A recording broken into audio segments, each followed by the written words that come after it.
This book is What? Cried Granny, an almost bedtime story. It is written by Kate Lum and illustrated by Adrienne Johnson.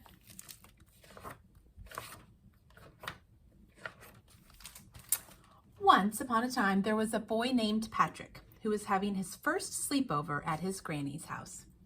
As the sun began to set, Granny said, "Patrick, dear boy, it will be dark soon. Time to get ready for bed."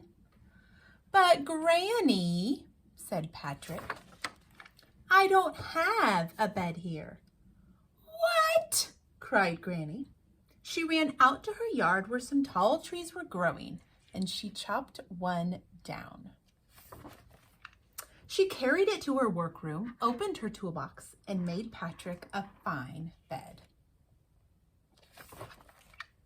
Then she painted it a restful shade of blue, put a comfy red mattress on it, and took it to the bedroom.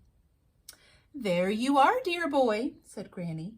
"Now climb into bed, lay your head on the pillow, and sail off to dreamland." "But Granny," said Patrick, "I don't have a pillow here." "What?" cried Granny. Now you might be noticing a pattern of what Granny shouts on some of the pages, and you are welcome from your home that you can say it with me on those.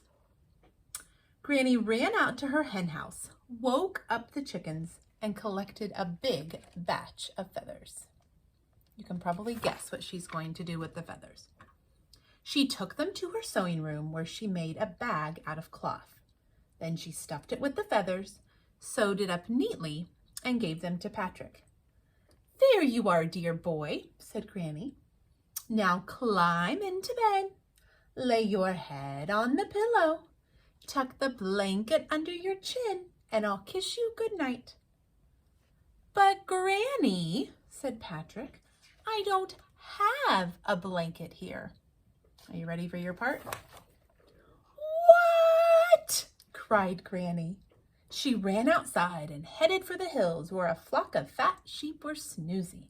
She sheared off some of their wool and ran right back home. She took the wool to her basement, spun it into yarn, knitted a fuzzy warm blanket, and dyed it the prettiest shade of twilight purple. When it was dry, she carried it upstairs and spread it on the bed. "Now, dear boy," said Granny, "climb into bed, lay your head on the pillow, tuck the blanket under your chin, give your teddy bear a hug, and turn out the light." "But Granny," said Patrick, "I don't have a teddy bear here." "What?" cried Granny. She grabbed her emergency sewing kit, tore down the living room curtains, cut, sewed, stuffed, added button eyes and a red ribbon, and made a teddy bear for Patrick. Now can you see? There's Granny. Look how little she is. So little. "Now, Patrick," cried Granny, "climb into bed, lay your head on the pillow, tuck the blanket under your chin, give your teddy bear a hug, and go to sleep." "But Granny," said Patrick. What's he going to say now? He has everything he needs. "But Granny, it's morning."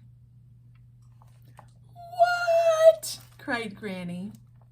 She did all that work all night long, and now it's morning. Hope you enjoyed that silly story.